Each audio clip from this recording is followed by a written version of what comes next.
Bonjour, bienvenue dans la série sur la physique des particules. Alors nous avons vu avec la théorie de Dirac qu'on avait besoin d'une théorie à multiparticules, un nombre variable de particules. D'un autre côté, nous avons vu la quantification du champ, qui donne une telle théorie, pour des particules de spin entiers qui obéissent à la statistique de Bose-Einstein. Mais l'expérience montre aussi qu'il existe des particules de spin demi-entiers, comme l'électron, qui obéissent à la statistique de Fermi-Dirac et au principe d'exclusion de Pauli. On doit donc modifier les règles du jeu d'une certaine manière. Ici, comme dans le cas scalaire ou comme dans l'électromagnétisme, le champ de Dirac, psi, ne doit pas être vu comme une fonction d'onde, mais comme un champ classique, comme le champ électromagnétique. On doit donc avoir le Lagrangien, les moments conjugués de psi et psi croix, ou psi bar qui est psi croix fois gamma 0, et comme procéder à la quantification. Donc dans le calibre, on a I gamma fois D, pas confondre le gamma et le D, moins M psi égale 0, et psi bar fois I gamma D à gauche, plus M égale 0, psi bar.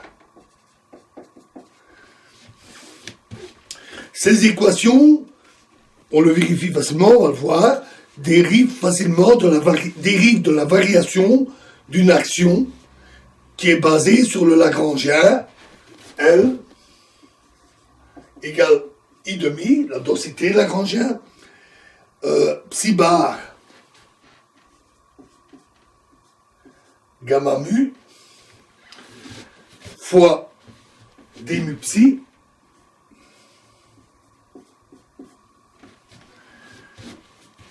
moins d mu psi bar gamma mu psi moins m psi bar psi. Par exemple, si on prend la dérivée du Lagrangien par rapport à psi bar, moins d mu, la dérivée du Lagrangien par rapport à d mu psi bar, on trouve 1 demi gamma mu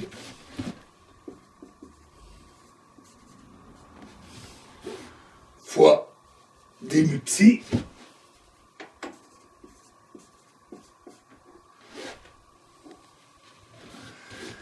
moins mc plus 1 demi d mu gamma mu psi égale 0.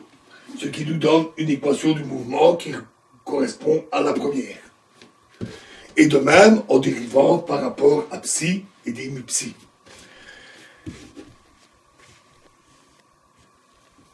Malheureusement, si psi et psi bar obéissent aux équations du mouvement, on vérifie facilement que le Lagrangien s'annule. Il devient égal à 0.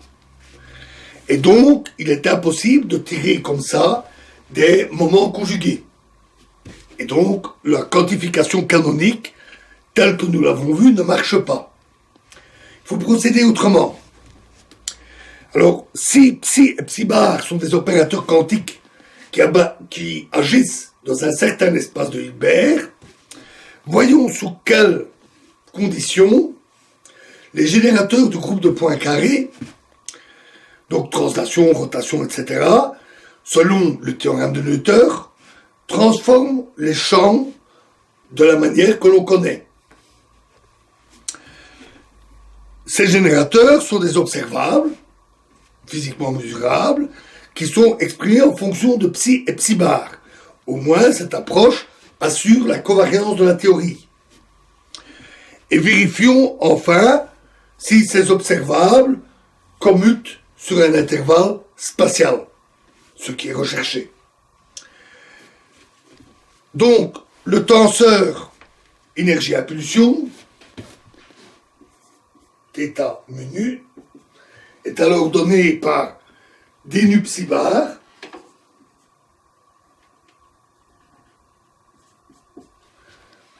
fois dl sur dérivée d mu psi bar plus dl sur d mu psi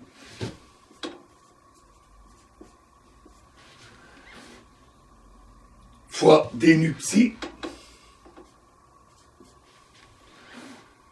moins g mu nu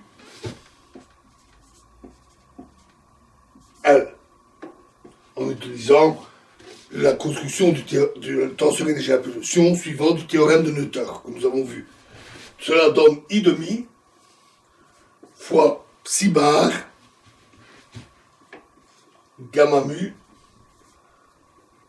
dérivé avec la double flèche d nu psi. Alors ici, nous avons un souci avec l'ordre des opérateurs. Nous n'avons jusqu'ici aucune information qui nous donnerait des prescriptions disant dans quel ordre on doit mettre les opérateurs. Alors ici, on a mis psi bar à gauche. C'est les résultats qui nous diront si la manière dont on procède est correcte. Donc il est clair qu'on approche ici, on fait une approche plutôt heuristique, basée un peu sur l'intuition. On construit et on essaie d'imaginer ce qu'on doit avoir et on vérifie le résultat. De plus, θ mu nu ne semble même pas symétrique. Mais bon, continuons avec ça. Étudions maintenant la densité de moments angulaires, moment angulaire généralisé. Donc considérons une transformation de Lorentz homogène infinitésimale. On doit prendre en compte ici le fait qu'on a un champ spinoriel. Donc psi x devient psi prime x qui est égal à S lambda, grand lambda, fois psi de lambda moins 1 x fois S moins 1 lambda.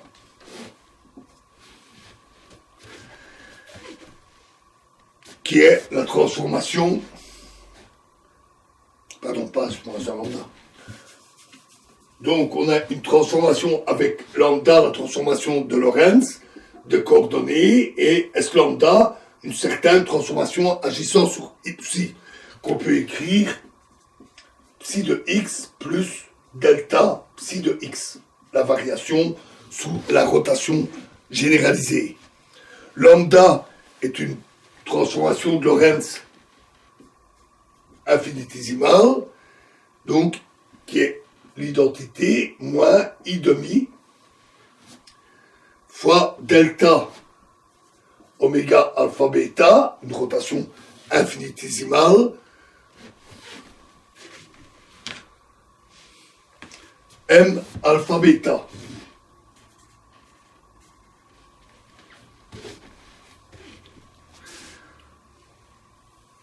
Avec M alpha bêta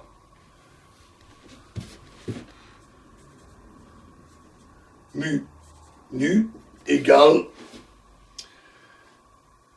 à moins M bêta alpha mu nu, tenseur antisymétrique, qui est égal à I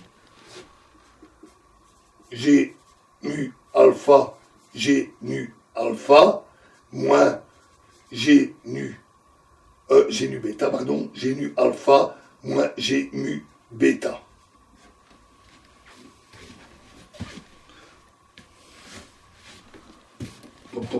Excusez-moi, j'ai inversé les indices.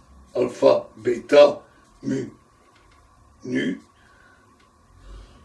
bêta, alpha, mu, nu.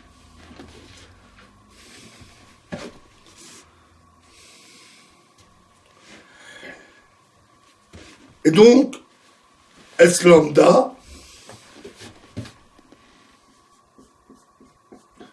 est égal, ça comme on peut vérifier avec la théorie de Dirac, et c'est forcément un opérateur agissant sur les indices spinoriels de psi, puisque psi est un bispineur, c'est I moins I sur 4 fois delta alpha bêta, oméga alpha bêta, la petite rotation, fois sigma alpha bêta. Matrice spinorielle.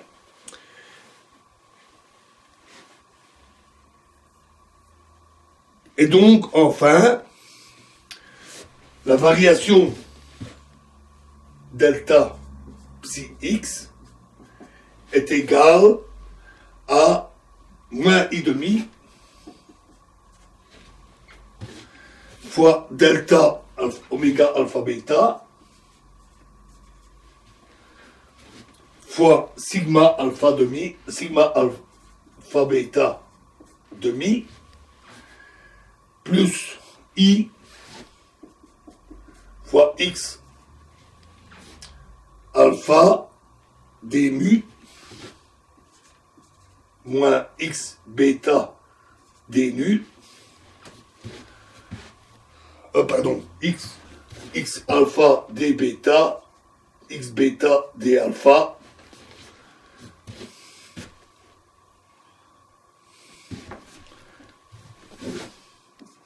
psi x, qu'on peut écrire moins i demi fois un opérateur moment delta alpha bêta, oméga alpha bêta, la rotation, fois un opérateur qui est donc donné par ceci, qui est L alpha bêta fois psi de x.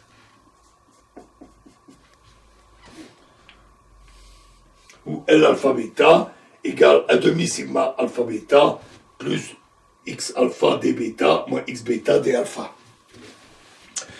Quand on voit la forme de cet opérateur moment angulaire, on constate qu'il agit aussi bien sur les indices spinoriels que sur les indices de Lorentz.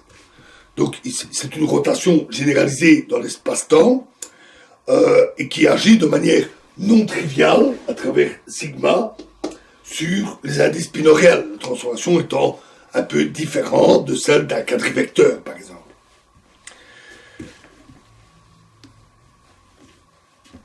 Voilà, alors, nous allons continuer la construction, qui est quand même un peu longue, donc nous allons continuer la construction dans la prochaine vidéo. Je vous remercie.